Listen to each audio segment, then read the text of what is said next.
Hello, everyone, and welcome to another Beacon Pines episode. I am the Visual Pine, and will be your narrator slash adventurer for the day.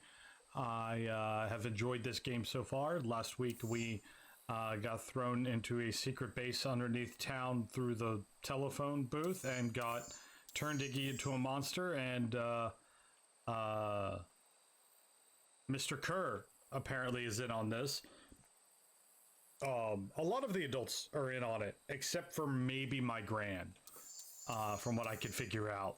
Maybe Gran knows what's going on in town, and has made her own little cabal of people to try to counteract what's actually going on. But I did say at the end of last episode that I really enjoy that when you get a new charm, that it shows you where it goes. So, struggle. We're going to struggle. We're going to go back to Warehouse of Horrors, and we're going to struggle. And hopefully then Rollo won't be kidnapped, and we'll have a little more time to find out what's actually going on in town. Before we get started, please, if you like the content that you're seeing here on the channel, don't forget that like button on the videos. It helps them out tremendously. Leave a comment down below how you're enjoying the series, if you'd like to see more indie games. If there's other games like this you think I would enjoy, I'm always down for suggestions, because I'm trying to make this channel more of an indie Let's Play station, and move my VODs from Twitch and stuff all over to another channel and stuff. So if you like this game, and there's other games out there like it you think I'd enjoy and you'd like to see me play, please do not forget to let me know down in the comments below. If you're new around here, also don't forget that subscribe button. I've rambled long enough. Let's go back to the Warehouse of Horrors and struggle. Story about struggle. This is a story about struggle. Luca could hear a machine humming somewhere nearby. He felt around wildly, searching for something, anything that could help. His hands found a hard object, maybe a tile? He yanked it free, lifting the cold stone. Let? Luca swung the tile as hard as he could at the shape that still held fast to his leg. He heard the crack of glass as the stone hit the assailant's mask. With a muffled yelp, the hand let go. Luca was free and scrambled to the door. He never looked back once on the long run home. Chapter 3. Oh, okay. Everything's fine. The next morning, it was quieter than usual at the breakfast table. Only the sound of silverware and chewing interrupted the awkward silence. I finished drawing a mess of jam last night. Uh-huh. So that'll need to get delivered into town today. Okay. So what did you and Rollo get up to yesterday? Oh, Rollo had things to do, so I just sort of poked around town. I've set the jam down by the front door. There's 2 batches to drop off. Mm-hmm. One for Mr. Tolliver at the Bag and Wag. Deliver jam to Mr. Tolliver. One for Ms. Fratelli at the diner. Oh, and Mr. Nuncreed. He said he wanted some more. I suspected as much. Yes, he seems to have taken particular interest in my jam. There's some extras in the basket for that enthusiastic gentleman. Just make sure Fratelli and Tolliver get the ones on top. No problem. Off with you now while the day is still young.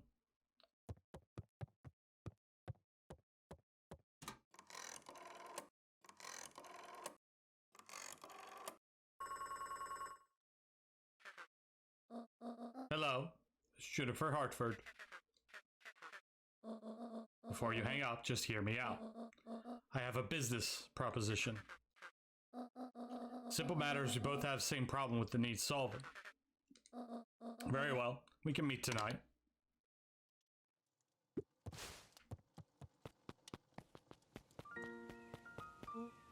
Okay. Sorry about yesterday. Roxy can be so annoying. Good news, no more boring chores for me today. Did you make the old Valentine warehouse? So, what did you find? Give me the dirt. Something happened. There was someone else there. What? Who was it? Was it aliens?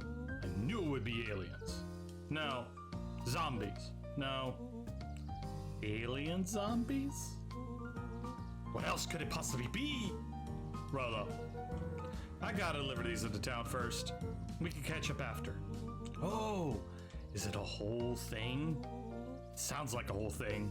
Yeah, we shouldn't talk about it here. Meet me at the treehouse tonight. I'm sure not what this treehouse is that you speak of. Meet me at Mission Control. Roger that, Space Cadet.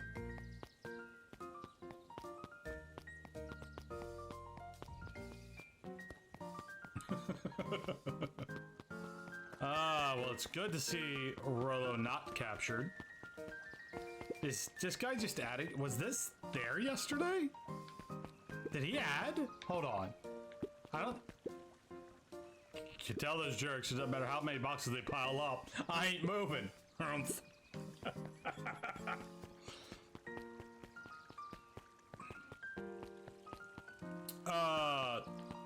I need the diner, and I need...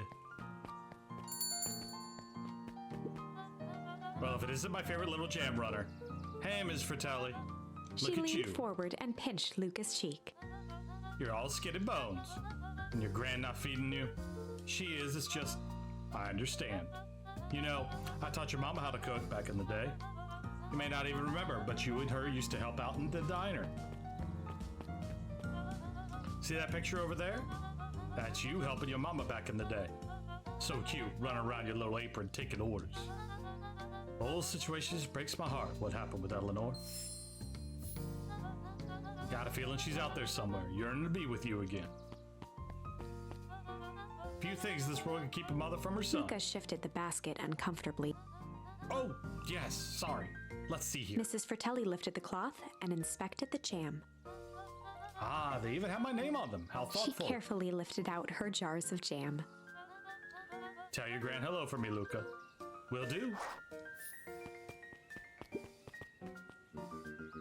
Could you, if I could just be left alone, young Mr. Van Horn? Oh, sure. Sorry to bother you.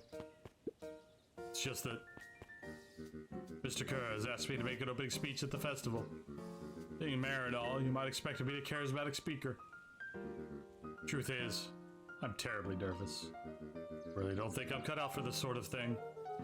Cut out for being mayor or for public speaking? Both, I suppose. Never really chose any of this. More of a duty to my family. Or a legacy. Sounds like a heavy burden. As for the festival, just speak from your heart. I'm sure it'll be great.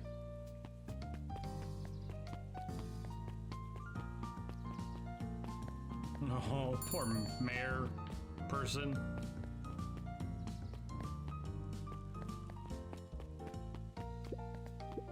Hey, Dawn. Yawn. Hey, Luca, what's up? You got you on a jam delivery, eh? Yep. Have you seen a new kid around yet? New kid? Yeah, come in from the big city. Her parents both got jobs here. But get this, one of them is working for William Kerr and the Perennial Harvest, and the other is working for Harris Valentine. And Valentines represent Beacon Pine's past. Perennial Harvest has positioned itself as this town's future. Must make for some interesting dinner table conversations. I can imagine. We've already met Bex, and Bex is awesome.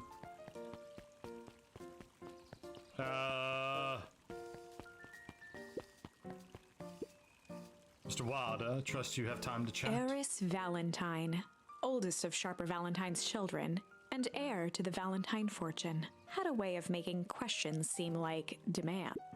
Certainly. Seems to be the problem. Mr. Wilder had learned to assume that if he was hearing from Eris, it was because she had taken issue with something he had put in the paper. Couldn't help but notice. Front page of morning's paper was consumed with stories about this silly festival. Well, yes, that is the news of the day. There's no mention of the museum, nor the foundation which it was endowed. Sorry, Ms. Valentine. My readers are more interested in this town's future, rather than any family in particular.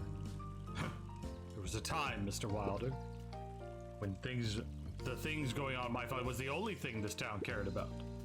Well, things change, ma'am. And, you know, change is dangerous. If you finish that thought, I will make that monocle a permanent fixture of your anatomy. My apologies. Good day, Miss Valentine. Did I give you the impression this conversation was finished? Mr. Wilder averted his gaze and began to polish his monocle. Well, good day, Mr. Wilder.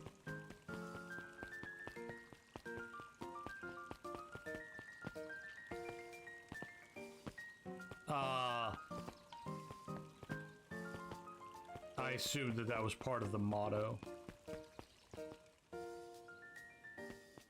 There he is. Huddled at his counter, Hiram Tolliver was meticulously shining apples. More accurately, Hiram Tolliver was meticulously shining one apple. Hello? With a Beep. yelp, Mr. Tolliver fumbled the apple, flailing at the air as it fell. Oh, sorry. Oh, no, no bother, no bother. He leaned forward and lowered his voice. I see you have something for me. Yes, Grant had some jam I'm supposed to give you. He leaned in. Jam. Yes, the ones on top. She wrote your name on them. Mr. Tolliver leaned back, speaking loud enough for anyone to hear. Ah, yes, the jam. Thank you so much for letting this jam to me. He reached forward and snapped up the jars of jam, giving Luca a little wink. I shall put the ones on the store put it on my store shelves post haste. Okay, should finish my deliveries. Of course. Of course. He leaned in for a final whisper. Of course.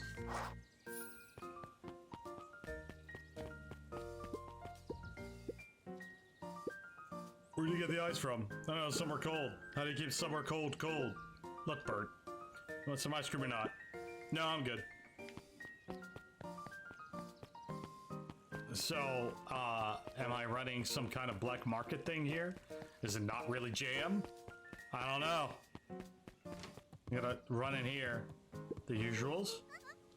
Find something, maybe, maybe not. Try me. There's been some weird stuff going on in the old Valentine warehouse. Can't say I know anything about the old warehouse.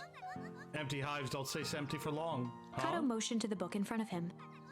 The more I read about bees, the more similarities I see with people. If a hive collapses and fails, it doesn't stay empty for long. New queen will set up shop pretty quickly. You're saying it makes sense for someone new to start using the warehouse. Nature abhors a vacuum. Hey, Jess. Hey, Luca. See a new issue of Hank Atomic? Not yet. No spoilers, please. It's awesome. It's a flashback. No spoilers, please. We get to see how mild-mannered Henry Adams becomes Hank Atomic, man of space justice. Jace. No. Spoilers! Oh, sorry. Point is, you're gonna love it. Alright, Jace. Catch you later. Roger that, Space Cadet.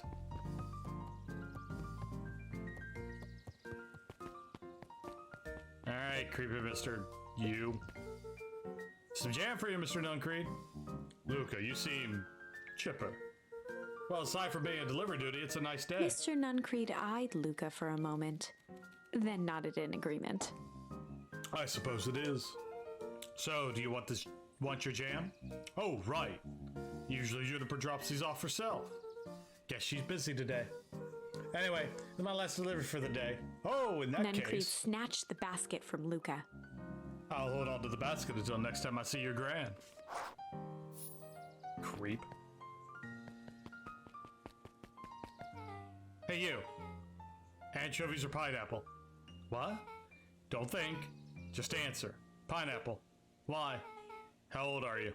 12. Perfect. Follow me. Who are you? Anyone ever tell you you ask too many questions? Just try to keep up, okay?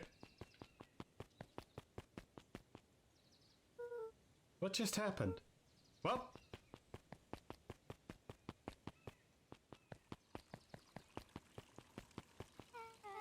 Hey, what a crazy coincidence!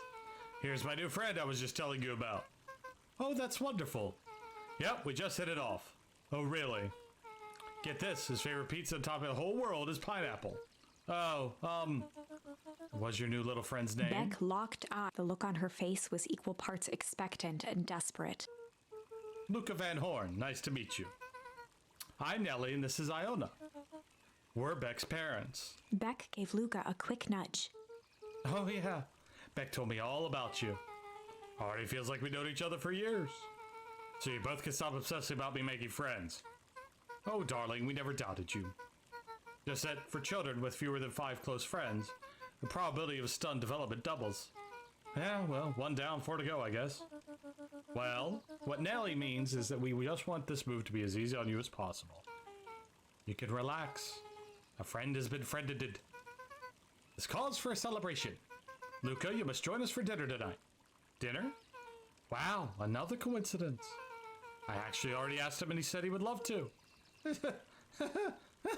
It's just wonderful. In that case, we should pick up some groceries. 2 don't get into too much trouble now.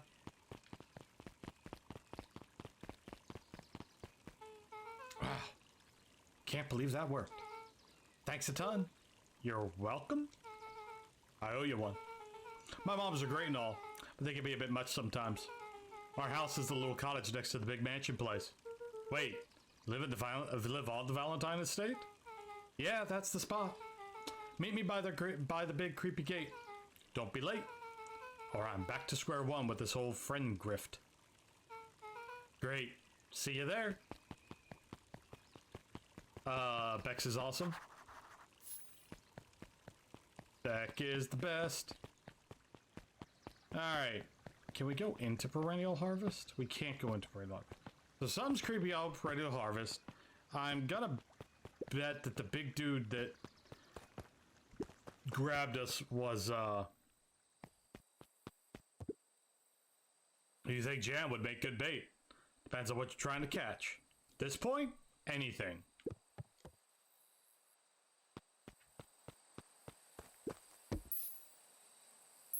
Luca placed a sinker on the line. Sometimes the best stuff is at the bottom of the pond. We'll try out a new fishing thing.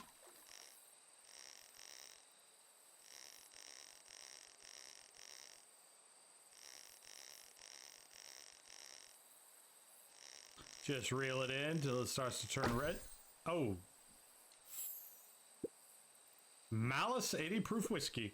A hard liquor for a hard man. Best leave that be. Takes a real piece of work to leave something like that lying around.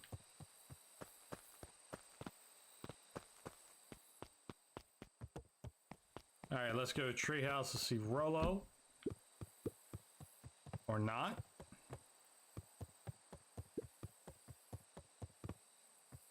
Oh, I see that Iggy took the coat from here. And that's what he was using during the last episode to hide his face and stuff. Okay, so not there. Where do we go from here? Usually this game's pretty direct about where I'm supposed to go. Let's go see Graham. Maybe let her know what we're doing tonight. Or she could be out of the house.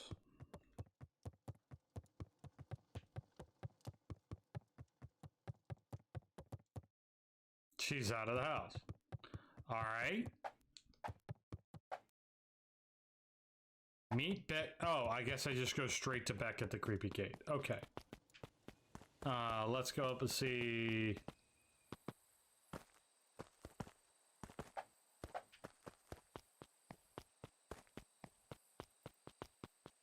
Been a while since we've been up here.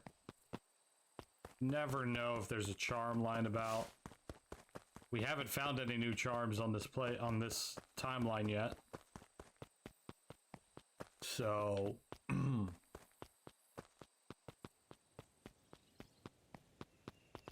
but it's probably gonna come with whatever's gonna happen at dinner with Bex.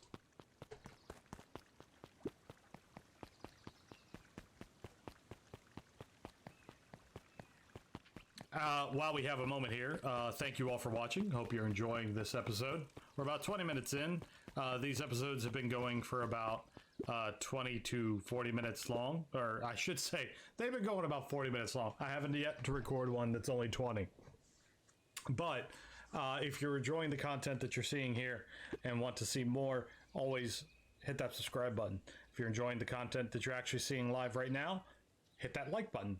Turn on notifications so to make sure that you get notified when I release new Beacon Pines videos, because I'm going to be doing these once a week every Friday. I also play another indie game called Shadows Over Loathing on Mondays, and then I streamed on Twitch Monday through Friday starting at 7 p.m. Eastern. So if any of that sounds interesting to you, do all the things. It's great. It's wonderful. At any rate, let's continue. Good morning, Jeff. What's good about it? Another day further down the tubes, if you ask me. Come on now, it's not all bad. Festival's coming up. Huh? Festival. Old man Valentine used to put on a cockamamie shindigs all the time. Where did that get us? Well, it's perennial harvest pudding on this one. They're doing it for the whole town. Far as I see it, the difference between old Valentine Company and the new perennial harvest outfit. Jeff dug through his pockets for a bit. Difference is between this empty soup can and this brown banana. Those are both garbage. Exactly. I like Jeff. Jeff's a man after my own heart.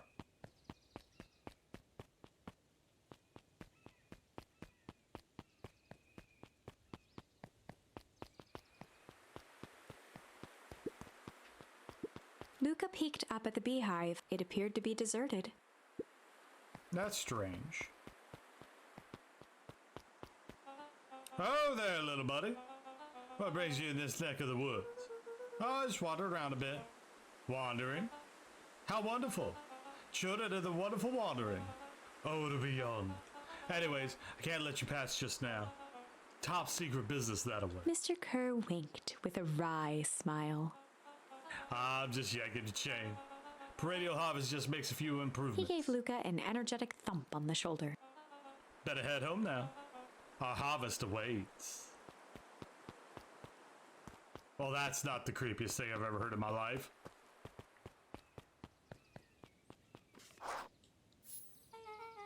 So, who all lives in that house? Eris and Gus Valentine grew up there. Solomon moved in a few years back. Creepy little kid in the vest? That sounds like the one. There's 3 people that live in that huge thing. But a bunch of shady stuff happens all the time in a place like that. Not really. Valentines pretty much keep to themselves. So it's empty and boring? Pretty much. What a waste. My mom says that it used to be way busier back before Sharper died. Before the foul harvest. Oh, that's like the fifth time someone mentioned this foul harvest thing. You all use that same ominous tone. Eventually, you're going to explain to me how that harvest got all fouled up. Can't keep my parents waiting anymore. This way?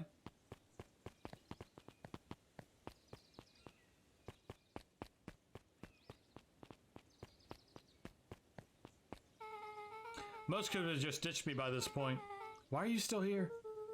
You look like you use some help. You know what, Luca? You're not so bad. Let's get through this simply as possible. Just eat, smile, and nod. Fun. Great, whatever you do, don't bring up their work. Think I can handle that. Beck took a long breath, then gave a firm nod. Here goes nothing. Chapter 4. Dinner with the Moodwills. Ilona Moodwill was worried about change. A gardener at heart, she understood the necessity of change, relied on it even. But there was a difference between the controlled world of her plants and this cluttered cottage in a strange town. Almost done. Nellie was a blur of activity, digging through boxes. Sorry, love, couldn't find the dishes. We'll have to make do with paper plates. Dinner went by without much conversation. As she watched Beck and Luca finish up their pizza, Ilona let herself relax into the chair. The things she cared about were still here. Nellie finally had the job of her dreams. Beck was beginning to take root. Ilona's task was simply to tend to them. She could do that. So, Luca, tell us a bit about yourself. Where do you live? Oh, I live with my grandma, over on the other side of the river. Your grandma? Where are your parents at? Beck, manners. It's all right. My dad passed away in an accident at the fertilizer plant 6 years back. Oh dear. My mom's been missing for a few months now. Like, missing?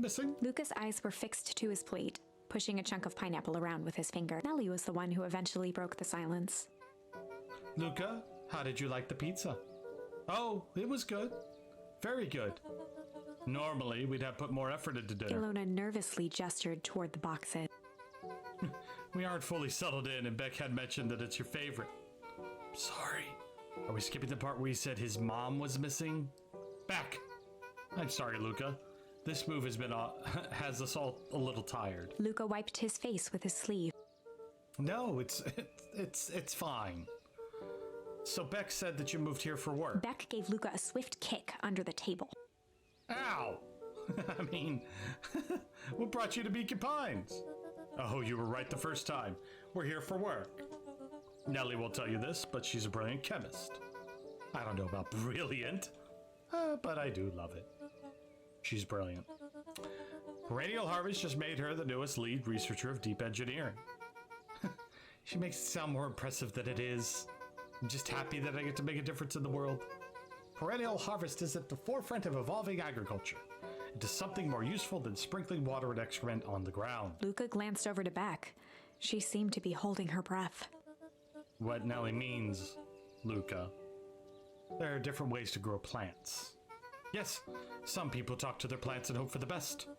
And some people happily leave their job to allow a loved one to pursue their dream. You swore you did Beck it! slammed her fist into the table, perhaps harder than she intended. Hey, Luca, how about some dessert? I actually have to meet my friend Rolo Luca soon. glanced outside to gauge the time. The sky was darker than he expected, filled with ominous clouds. Look, looks like there's a storm brewing. I should get going. Oh, I didn't think there was any rain in the almanac. Yeah, almanacs aren't that useful around here. Luca wiped his mouth one last time with his napkin and started to get up. Thank you all for the pizza. It was really good. See you at the festival, Beck.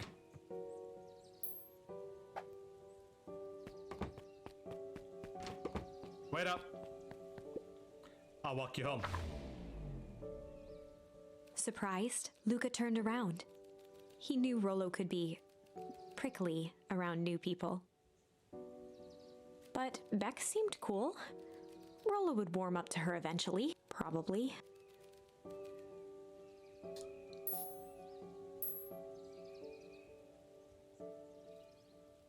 Luca began to respond, but the sky answered for him as the clouds began to break. Luca began to respond, but the sky answered for him as the clouds above began to break, revealing patches of star-filled summer night. Moonlight filtered down, shimmering in the treetops. Sure. You can meet Rolo. You're not going home? No, I promised Rolo I'd tell him about... Luca stopped himself mid-sentence. Promise you tell him what? Spit it out, bub. We're thick as thieves now. There's a juicy secret. You gotta tell me. Okay. You can come to Treehouse and I'll tell you both what happened. Heck yeah. Luca saw Beck skulking by the gate. So you're telling me nothing mysterious or creepy happens about this place? Mostly just boring and empty. I refuse to believe that. Big spiked gate, looming mansion, rich reclusive owners. It even smells shady. Beck grabbed the wrought iron bars and shook the gate.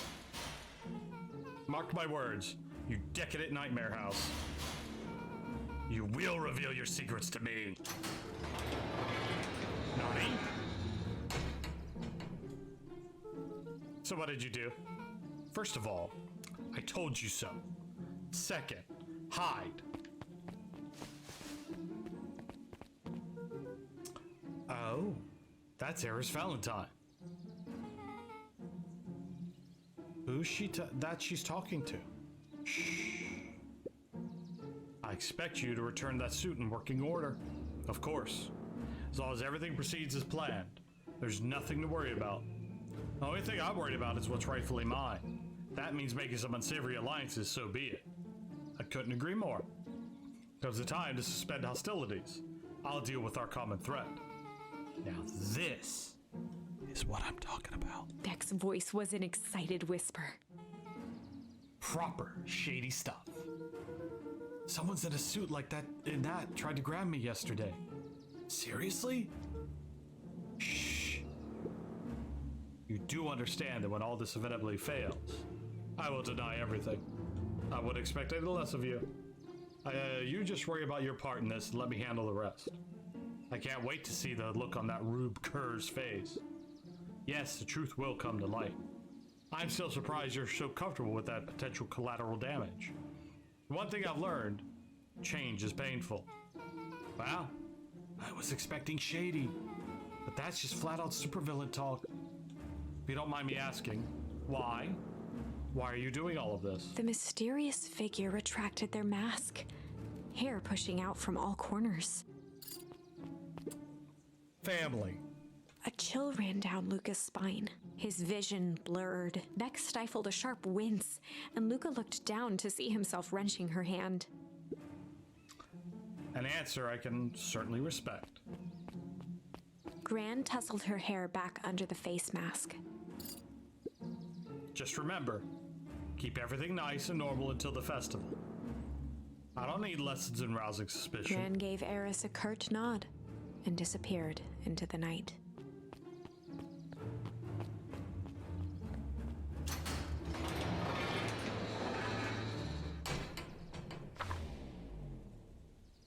Chapter 5. What big ears you have. Okay. Lucas sat shivering in the bushes, Hold on. staring at his feet. Hold up. I need a moment. Because, like... So in the one timeline, or maybe it's all... I don't know. We're gonna keep playing. After checking to make sure the coast was clear, Beck gave him a gentle tug on his sweater. Actually, no, we're at 30 minutes. I think this is a perfect cliffhanger for all of us. And we'll have to wait until next week to see the conclusion of this. Or not conclusion of this, but conclusion of this timeline. Yeah, that's what we're going to do. We're going to call it here. Because this is perfect. I think this is perfect. This is great. Great little cliffhanger.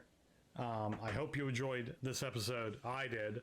We got to meet Beck properly. And meet her moms and have some pineapple pizza, which is a fantastic topping on pizza. I don't care what you say. And we found out that Gran's doing shady deals with the heiress Valentine. So that's fun. If you enjoyed this episode, don't forget to hit that like button. If you're new around here, don't forget the subscribe button. And y'all take care of yourselves. Hit that notification bell as well, right? Yeah, listen, been doing YouTube 5 years. I don't normally do all that rigmarole, and I've been trying my better to do it because apparently it works. But yeah, y'all have a good day. Thank you for watching. I'll see you next time. Until then, bye.